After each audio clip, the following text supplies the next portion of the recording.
When I start agreeing with Charlie Sykes, you know things are crazy. So, anyhow, I want you to listen to this because I think he makes a lot of sense here.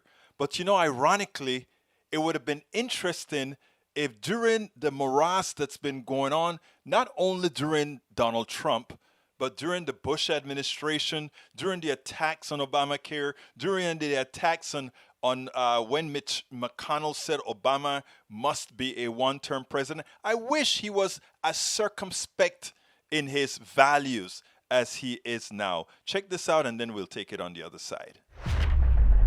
It seems like the other shoe has fallen, but perhaps not for Ron Johnson. What has happened to him in terms of his politics and his worldview since he first came across your radar? Well, I wrestle with this all the time because we do go back a long way, and he went from being a Chamber of Commerce Republican to more like Joe McCarthy, like a guy that reads conspiracy theory blogs. And it is good hearing Roy Blunt push back, but the reality is that it's only Roy Blunt pushing back. And as much as Ron Johnson may seem to be an outlier, he's really a reflection of a lot of what's happening on the right in conservative circles, in a media ecosystem that traffics in this kind of disinformation that always has an excuse. Nothing is ever racist.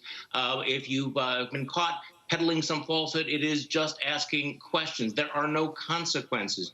And if you spend a lot of time, in that conservative ecosystem, you kind of hear echoes of what Ron Johnson is saying. So you played a clip of him speaking back here in Wisconsin over the weekend, and he returned to his echo chamber where people are saying the same kinds of things. But it is troubling to see this, and from my point of view, to watch how he has been transformed over the last couple of years.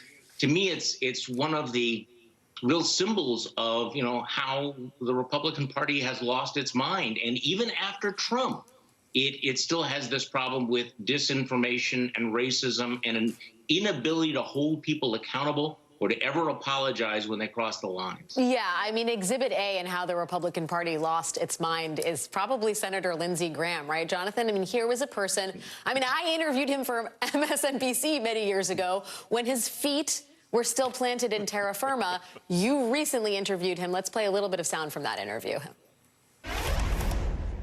There's something about Trump. There's a dark side and there's some magic there. What I'm trying to do is just harness the magic. To me, Donald Trump is sort of a cross between Jesse Helms, Ronald Reagan, and P.T. Barnum. It's just this bigger than life deal. He could make the Republican Party something that nobody else I know could make it. It could make it bigger. He could make it stronger. He could make it more diverse. And he also could destroy it. Has Lindsey Graham lost his mind? He can make it more diverse. Hey, you know what? Maybe not, because we see that there's a tiny bit of these different identities that's so fed up with a system that doesn't work that, yeah, they may jump on the Trump bandwagon, but it will never be the majority of Americans because most Americans are good. And Donald Trump is the manifestation of evil. So, when you think about it, what is Lindsey Graham talking about?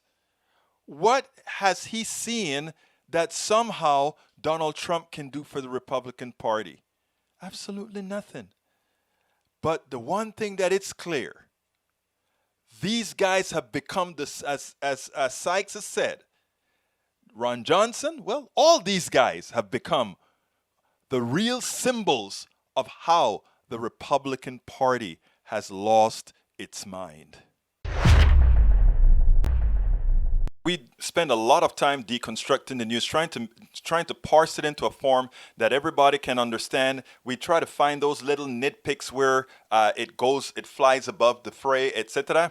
If you really like these videos that we do, I want to ask a big favor. Please go ahead, number one, subscribe to our channel, and number two, please join if you can. Thank you so kindly for watching. Keep watching. Please remember to share. We must populate the entire internet with our progressive message, a message that we know is what most Americans say that they want. So help us, please join.